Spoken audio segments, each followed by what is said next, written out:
겨울 별자리 이야기. 안녕하세요. 호기심 조이 채널을 찾아주신 여러분. 오늘은 겨울 밤하늘을 수놓는 아름다운 별자리들에 대해 알아보려고 합니다. 겨울은 차가운 공기 덕분에 별이 더욱 밝고 선명하게 보이는 계절이죠.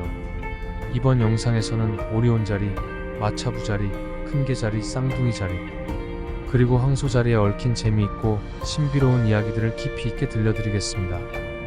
각 별자리의 특징과 찾는 방법, 그리고 그 별자리에 얽힌 신화까지 여러분의 밤하늘 탐험을 돕기 위해 최선을 다해 준비했습니다. 그럼 지금부터 함께 떠나볼까요? 1. 오리온자리. 별자리 특징. 겨울 하늘에서 가장 화려하고 눈에 띄는 별자리, 바로 오리온자리입니다. 오리온자리는 그 구성이 매우 독특하고 눈에 잘 띄기 때문에 고대부터 여러가지 이름으로 불려왔습니다. 이 별자리는 세계의 2등급 별이 약간 기울어진 줄을 이루며 그 줄을 중심으로 큰 사각형을 형성하고 있습니다. 이 사각형은 겨울 하늘의 왕자다운 품격을 자랑하며 이로 인해 많은 사람들에게 사랑받아왔습니다. 오리온자리의 3개의 별, 델타성, 엡실론성, 제타성은 삼광 또는 3대성으로 불리며 이들은 삼정의 별 혹은 효행성이라는 이름으로도 알려져 있습니다. 이 별들을 포함한 사각형을 이루는 알파성, 베타성, 감마성, 카파성은 사성이라고 불리며 별자리의 구조가 아주 분명하기 때문에 쉽게 식별할 수 있습니다. 또한 오리온자리의 띠 바로 아래에는 대성운 M42이 있습니다. 이 대성운은 육안으로도 볼 수 있을 정도로 뚜렷하며 5cm 정도의 작은 망원경으로 보면 마치 새가 날개를 펼친 것 같은 아름다운 모습을 감상할 수 있습니다. 별자리 찾는 방법. 오리온자리를 찾는 것은 겨울 하늘에서 가장 쉬운 일 중 하나입니다.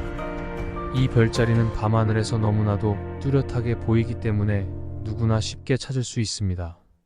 삼광 또는 3대성으로 불리는 3개의 별이 줄을 서고 그 중심에 큰 사각형이 위치하는 모습을 떠올리면 됩니다. 이 사각형이 바로 오리온자리의 특징이며 이 별자리로부터 다른 겨울 별자리들을 쉽게 찾을 수 있습니다. 오리온자리의 띠 아래에 있는 대성운은 맑은 날씨라면 육안으로도 확인할 수 있으니 꼭 한번 관찰해보세요. 별자리 이야기. 오리온자리에 관한 이야기는 매우 많습니다. 그 중에서 흥미로운 이야기 하나를 소개합니다. 달의 여신이자 사냥의 여신인 알테미스는 사냥을 좋아하는 오리온을 매우 아꼈습니다. 그러나 이 둘의 관계를 달가워하지 않는 신이 있었으니 바로 알테미스의 오빠이자 태양신이면서 음악의 신인 아폴론이었습니다. 어느 날 아폴론은 바다에서 머리만 내놓고 있는 오리온을 발견했습니다. 그는 태양빛을 오리온의 머리에 내리쬐며 알테미스에게 말했습니다. 지금 저 아래의 사슴이 바다를 건너고 있다. 너는 사냥의 여신이니 너의 활솜씨로 저 사슴을 잡아다오. 아폴론의 말에 알테미스는 화살을 겨냥해 단 한 발로 오리온을 명중시켰습니다. 아폴론은 알테미스의 솜씨를 칭찬하며 기뻐했습니다. 며칠 후 해안을 산책하던 알테미스는 사람들이 많이 모여 웅성거리는 것을 보았습니다. 궁금해진 알테미스가 가까이 다가가 보니 오리온의 시체가 바다 모래사장에 떠내려와 있었고 그의 머리에는 자신이 쏜 화살이 꽂혀 있었습니다. 순간 알테미스는 자신이 아폴론에게 속았다는 것을 깨달았습니다. 알테미스는 자신이 사랑하는 이를 오해로 인해 죽게 했다는 사실을 깨닫고 깊은 슬픔에 빠져 괴로워했다고 합니다. 이 사건 후 오리온은 별자리가 되어 하늘에 영원히 남게 되었습니다. 2. 마차부자리. 별자리 특징.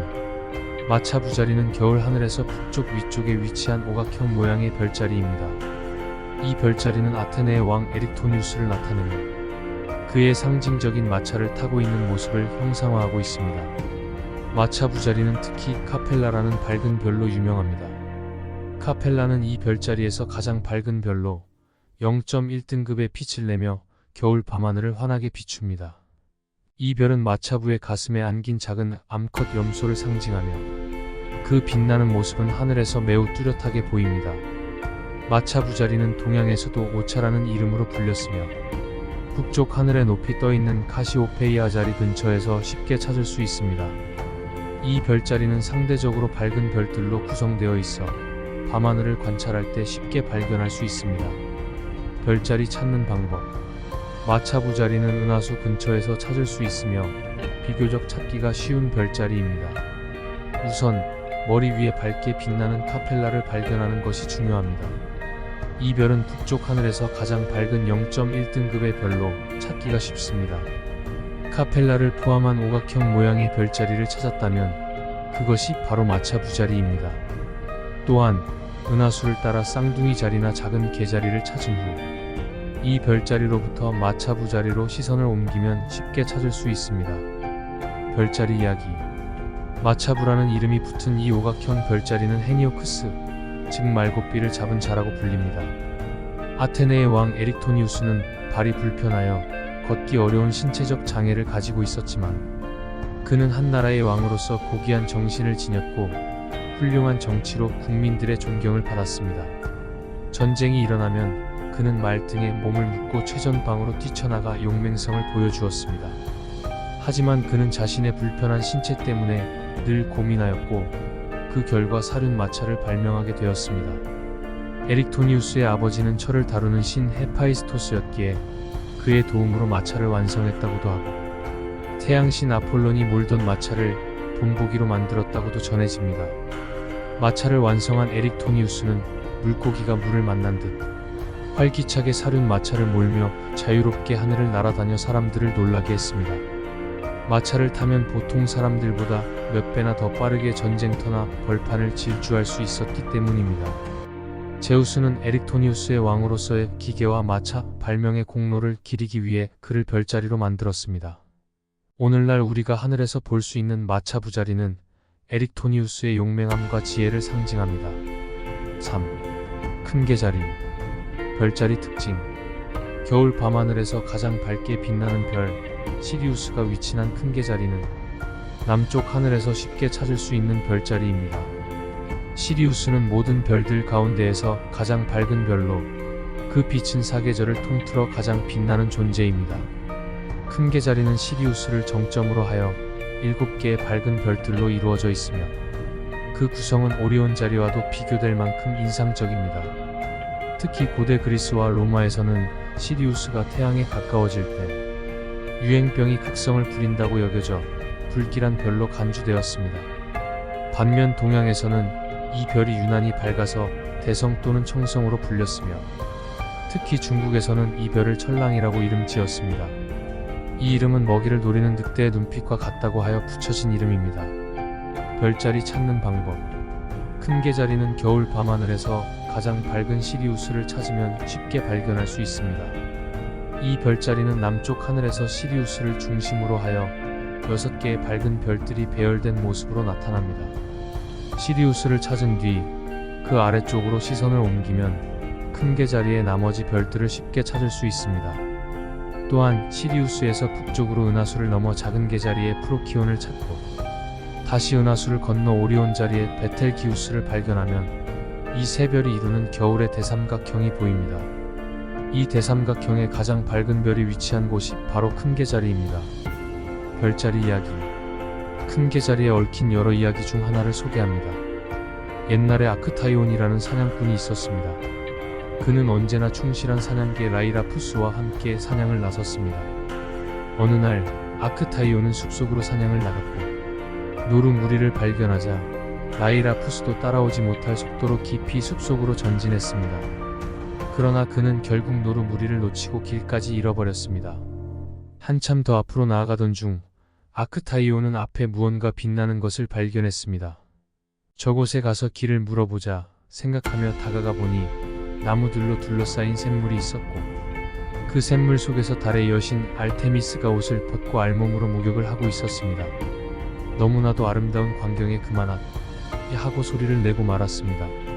이를 들은 알테미스는 내 몸을 엿보았구나 라며 천수샘물을 아크타이온에게 뿌렸고 그는 순식간에 노루로 변해버렸습니다. 노루로 변한 아크타이온은 어쩔 수 없이 오던 길을 되돌아가다가 자신의 사냥개 라이라푸스를 만났습니다. 그러나 이제 그는 사람이 아닌 노루의 모습이었기에 라이라푸스에게 공격을 당해 결국 목숨을 잃고 말았다는 이야기입니다. 이 이야기에서 라이라푸스는 충실한 사냥개의 상징으로 하늘의 큰 개자리가 되었습니다. 4. 쌍둥이 자리. 별자리 특징. 쌍둥이 자리는 겨울과 이른 봄 하늘에서 쉽게 찾을 수 있는 별자리로 두 개의 밝은 별인 캐스터와 폴락스가 나란히 서 있는 모습이 특징입니다. 이 별자리는 태양의 겉보기 행로인 황도의 세 번째 별자리로 고대부터 큰 쌍둥이라는 이름으로 불려왔으며 지중해 연안 지방을 항해하는 배들의 수호신으로 여겨졌습니다. 캐스터와 폴락스는 각각 형과 동생을 상징하며 동양에서도 두 개의 별, 개눈, 고양이 눈, 안경성, 형제성 등 다양한 이름으로 불렸습니다. 쌍둥이 자리는 그 형상과 이름처럼 두 별이 매우 가까이 위치해 있어 마치 하나의 별처럼 보이는 것이 특징입니다. 이 별자리는 특히 봄철 밤하늘에서 쉽게 찾을 수 있어 많은 사람들에게 사랑받고 있습니다. 별자리 찾는 방법. 쌍둥이 자리는 겨울의 늦은 밤이나 이른 봄에 하늘 높이 떠있는 두 개의 밝은 별, 캐스터와 폴락스를 통해 쉽게 찾을 수 있습니다. 이 두 별은 서로 가까이 위치해 있어 밤하늘에서 눈에 잘 띕니다. 이 두 별의 주위를 둘러보면 각각 5에서 6개의 비교적 밝은 별들이 매달려 있는 것을 볼 수 있는데 이들이 바로 쌍둥이 자리의 구성입니다. 또한 쌍둥이 자리의 발등을 지나가는 은하수를 기준으로 작은 개자리의 프로키온과 오리온 자리의 베텔기우스, 그리고 남쪽에 위치한 큰 개자리의 시리우스를 연결하면 겨울의 대삼각형이 형성됩니다. 이 대삼각형의 북쪽을 보면 쌍둥이 자리를 발견할 수 있습니다. 별자리 이야기. 쌍둥이 자리는 제우스가 백조로 변신해 스파르타의 레다 왕비와의 사이에서 낳은 아이들로 전해집니다. 이 형제는 형인 캐스터와 동생인 폴룩스입니다. 두 사람은 사이가 매우 좋아서 항상 함께했습니다. 여러가지 경기나 전쟁에도 늘 함께 참여하곤 했습니다. 그러던 어느 날 전쟁터에서 형 캐스터가 화살을 맞아 그 자리에서 전사했습니다. 동생 폴룩스는 형이 죽었다면 나도 함께 죽어야 한다고 결심하고 자신에게 날아오는 화살을 피하지 않고 그대로 맞았습니다. 화살이 두세 발이나 가슴을 관통했지만 폴룩스는 아프기만 할 뿐 죽지 않았습니다. 그래서 그는 절벽에서 뛰어내려 스스로 목숨을 끊으려 했습니다. 그러나 절벽에서 뛰어내린 폴룩스는 나뭇가지에 걸려 죽지 않았습니다. 이는 그에게 제우스의 피가 흐르고 있었기 때문이었습니다. 폴룩스는 불사의 운명을 타고났던 반면 형 캐스터는 모친 레다의 피를 이어받아 보통 인간이었기 때문입니다. 절망한 폴락스는 제우스에게 간청하여 형 캐스터와 함께 하늘의 별자리가 되기를 원했습니다. 제우스는 그의 소원을 들어주어 이 두 형제는 쌍둥이 자리가 되어 하늘에 영원히 남게 되었습니다. 5. 황소자리. 별자리 특징. 황소자리는 겨울 밤하늘에서 V자 형태로 구성된 별들과 6에서 7개의 별들이 모여있는 플레아디스 성단이 특징입니다. 이 성단은 서양에서 세븐 시스터즈, 7명의 자매로 불리며 작은 망원경으로 관찰하면 푸르게 빛나는 아름다운 성단을 감상할 수 있습니다. 황소자리는 태양의 겉보기 궤도인 황도의 두 번째 별자리로 고대부터 유명한 별자리 중 하나입니다. 이 별자리는 별자리의 왕자인 오리온 자리와 함께 매우 인상적인 모습을 자랑하며 특히 0.9등급의 밝은 별인 알데바란과 신성의 잔재라고 불리는 개성 우네밀이 포함되어 있습니다. 황소자리는 그 독특한 구성과 밝은 별들로 인해 겨울 밤하늘에서 쉽게 찾을 수 있습니다. 별자리 찾는 방법. 황소자리는 겨울 밤하늘에서 찾기 쉽습니다. 우선 오리온 자리를 기준으로 북서쪽으로 눈을 돌려 V자 모양의 별자리를 찾으면 됩니다. 이 V자 형태는 하이아데스 성단으로 그 주위에 6에서 7개의 밝은 별들이 모여있는 플레아디스 성단이 위치해 있습니다. 특히 알데바란이라는 밝은 별을 중심으로 이 성단을 찾을 수 있으며 이 별들이 V자 형태로 배열되어 있는지 확인하면 황소자리를 쉽게 찾을 수 있습니다. 또한 은하수에 발을 담그고 있는 마차부 자리를 기준으로 찾는 방법도 있습니다. 북쪽 하늘에서 마차부 자리의 알파성인 카펠라를 찾고 이 별을 기준으로 남서쪽으로 눈을 옮기면 황소자리를 쉽게 발견할 수 있습니다. 별자리 이야기. 제우스 신은 페니키아 나라의 공주이자 절세 미녀인 유로페를 보자마자 한눈에 반해버렸습니다. 유로페를 자기 것으로 만들기 위해 제우스는 아름다운 눈을 지닌 황소로 변신하였습니다. 그는 들판에서 꽃을 뜯고 있는 유로페 곁으로 다가갔습니다. 처음에는 갑자기 나타난 황소에 놀랐던 유로페는 황소의 얌전한 생김새에 안심하고 머리를 쓰다듬고 등을 만지며 놀다가 결국 황소의 등에 올라탔습니다. 그러자 황소는 기다렸다는 듯이 달아나기 시작했습니다. 놀란 유로페는 소의 등에서 떨어지지 않으려고 애쓰며 바둥거렸습니다.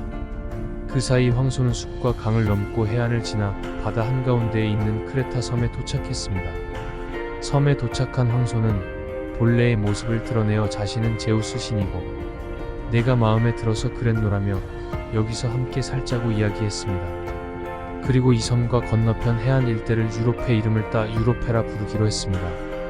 이렇게 오늘날의 유럽이 생겨났다고 전해지게 되었으며 황소자리 역시 그들의 사랑과 관련된 별자리가 되었습니다.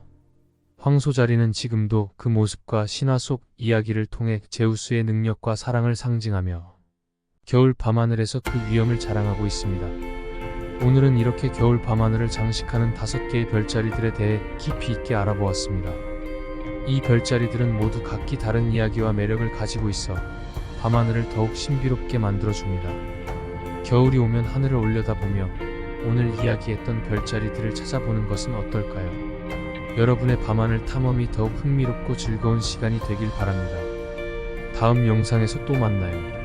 시청해주셔서 감사합니다.